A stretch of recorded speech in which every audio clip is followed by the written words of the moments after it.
Median house price versus median income going back to 1984.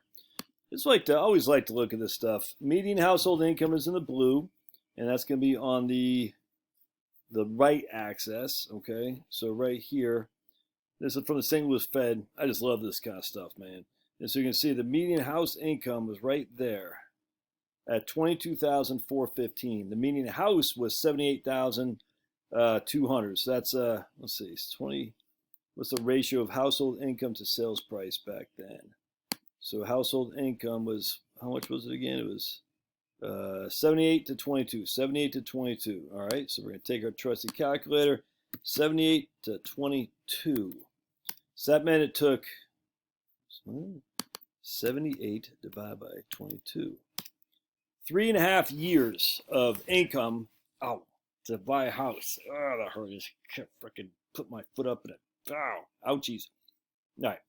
So does that make sense? So basically, if our income is $22,000 and our house is $78,000, it takes 3.5 years of income to buy a house. If that makes sense.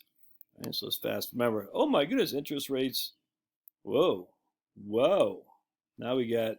Let's see right here, 1990. We'll go. That's 1984. Let's go to 1994. All right, 130 to 32. So 1990 is that? Yeah, 1994 is 130 to 32. That's about 4 right there. So that's about 4. So here is what 3.2, right?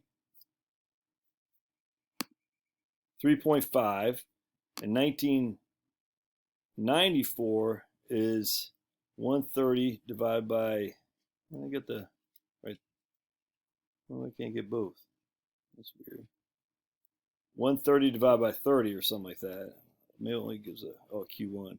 1993, 1993, 1994. Q1 130 divided by 32. So that's, well, let's do the math. 130 divided by 32. 4. All right, so it's gone up from 1984 to 1984 to 1994. 2004,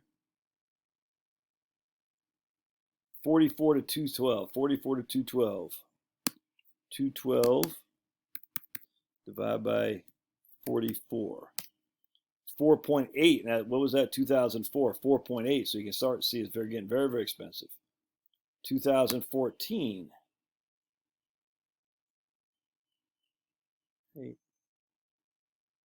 There. 53 to 275. 53 to 275. 53 to 275. 275 divided by 53. 5.18. Whoa. So the house prices are going way high relative to what it was in 1984. All right. That's a median household income. I want to make sure I'm looking at the same thing. That was in 2014. Yeah, 273. Okay, now we got 2020. It's 369 to 70. 369 to 70. 369 to 70. 5.2 again. All right, gotcha. Interesting. All right, so now if we go to, like we have right there, is go to Q1 of 91. Is about 4 to 1 right there.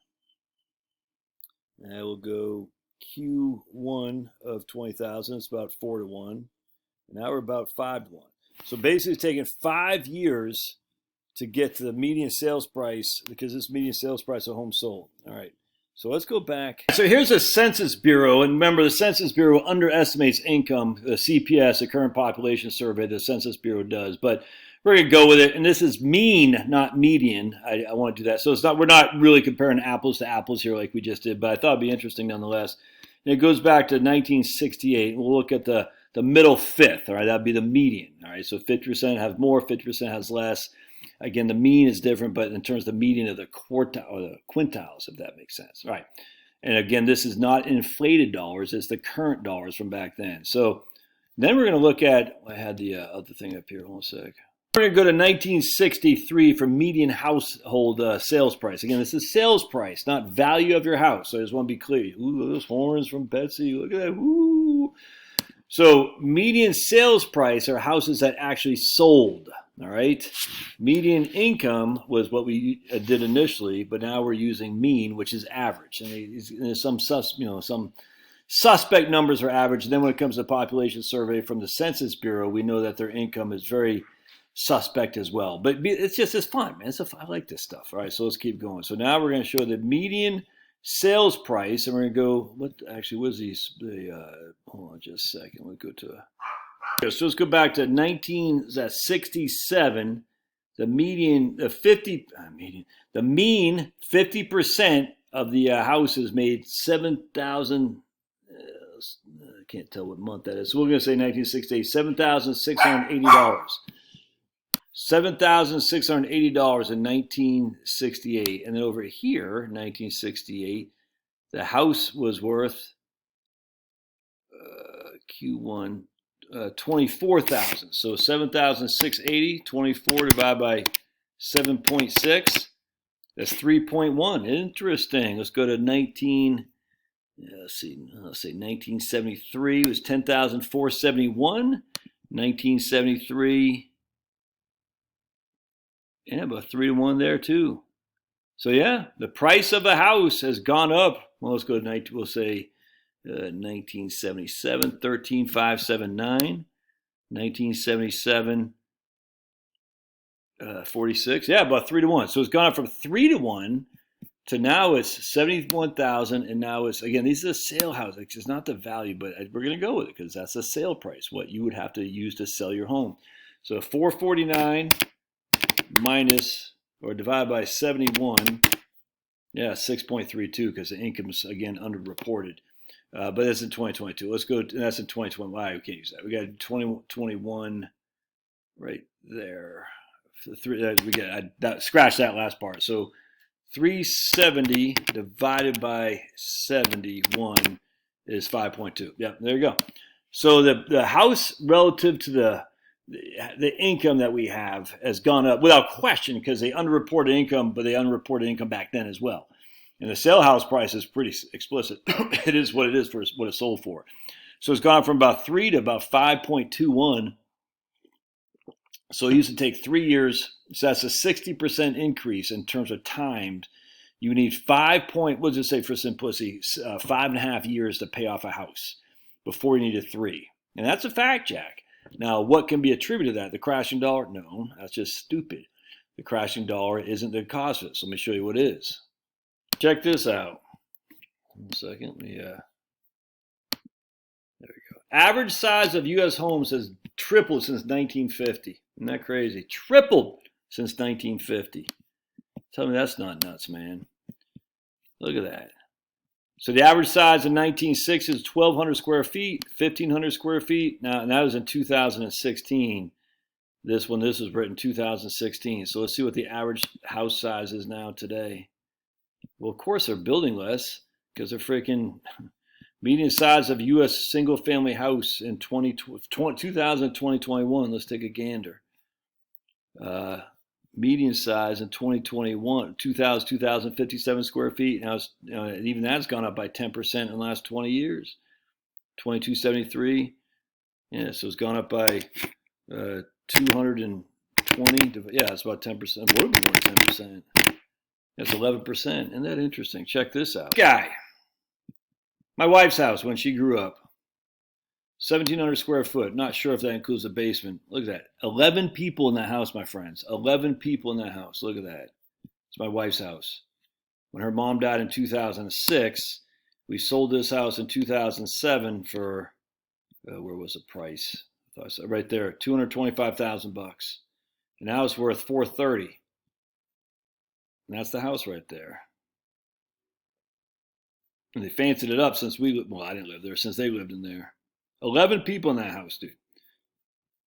Let's look up. House I grew up on, Peaks Island. This is 63 Central Ave, so just a couple houses up. That's 1,500 square feet. Yeah, we had 1 bathroom and 3 beds. And again, we had a family of 5, not a family of 11 like my wife's, but I mean, a year built 1900, 100%. Let's just go back to see 34 Central Ave. Let's take a look at this guy. just to give a gauge for my little, yeah, so right here, that was across the street and down. Yeah, I remember that house. And that was, how big is this? 1,100 square feet. I mean, it's the same old story, dudes. I mean, it's the same thing. It's the houses back in the old 71 Central Ave. Let's take a look what this here is. And I don't know what this one is. Lot size is 1/4 of an acre. The house size is 1,800 square foot. So, I mean, again, you're just not, I mean, I'll show you actually my house. I think 45, I think it was 45 cents. Yeah, I think we just had it. Hold on a second. I think we just had it. So there's a next, that's right across the street from me right here. And I remember we'd always kind of, we're sitting on the porch. I remember let's just say I got some food stamps from my mom, if you know what I'm saying. And I bought some Cool Whip whipped cream with food stamps. I remember sitting on that guy's, Seamus, that's his house. I'm not going to say much more about it, but Seamus used to live in here and sitting on there eating Cool Whip. And everyone's like, dude, why do you like Cool Whips? I mean, I love whipped cream. So if we go down here, and that's the house I actually mowed for. We used to have this little alley right there to go across the other way. I'm not sure if it's still there. And there used to be a little alley right here. Let's see if we can go forward here. One sec. And that's my old house right there. I'll show you. Yeah, so we used to go that alley too to cut through to go to school. All right, let's see. Here we go. Here we go. And there's my old house right there. Yeah, 1 bed, 3 baths. Or 3 beds, 1 bath. And it's crazy how they must have built it, unless I'm just young, but I can't believe how small that yard looks now. We used to have a little, a freaking thing right here. Fire hydrant right there. Yeah, look how, and then we used to have a huge tree right here that they obviously took down. Yeah, but 3 beds, 1 bath, or 6 or 5 of us. And a doggy. But they still got you still go in and see if that, my mom loved this door we had that the dog, every time you knock on the door, the dog would go nuts and scratch the door. It used to drive her crazy. I don't know if that's the same door or not. But anyway, point being is the housing has gone up in size, and inherently the value has gone up, or the cost has gone up too, plus all the other amenities they force you to have in your home. You know what I'm saying? So the price of housing has gone up. So hasn't the size, so hasn't the other, I don't want to say luxuries necessarily, but certainly the size has, which is why they're not building as many, because their houses are bigger. But, we have to have rails on the back deck. You have to have a rail. You got all this stuff, dude. Costs money for this. Of course, you need the size of the price of the house. So people say, oh, you can't afford a house like we used to. Yes, you can. 100%. Absolutely. It's just the house you used to have is not being looked at relative to today's properties. All right. Love your thoughts. We'll see you.